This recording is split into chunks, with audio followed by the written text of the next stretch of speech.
Number 4, it says he appointed you to fill in the blank.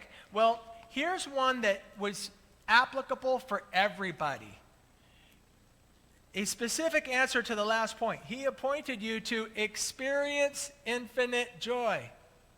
I see what you did there, Pastor. You're tying the very beginning of the message to the end now, right? The term infinite joy by C.S. Lewis. It's in his quote. And C.S. Lewis started off with his quote by sharing a couple of examples of mud pies, right? Drink and sex and ambition and name your flavor, right? And he says, no, don't have your whole life wrapped up in something that will not ultimately satisfy. Don't deceive yourself in such fashion. Jesus said it in a different way. He said that if you continue to drink from this well, then you're going to be thirsty again, regarding the woman at the well, right? Well, how many wells are there in our culture that you can drink from and realize, man, drink from the well of living water, and you'll never thirst again. In other words, experience infinite joy. Jake and Brooklyn, can you please come up? And Jake, can you provide some background worship, please? Wow. So at this point, you guys may be thinking, I want that. Tell me how. Tell me how to experience infinite joy, or how to maintain that.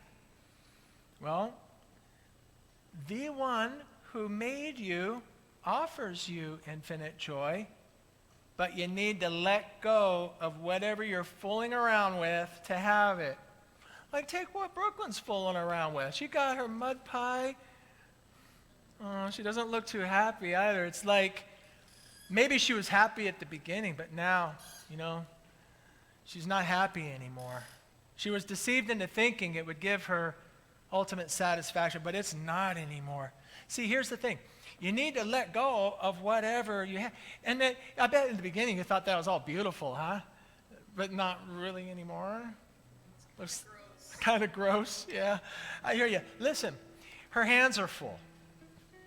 She can't have what God desires for her because her hands are full. So it's like,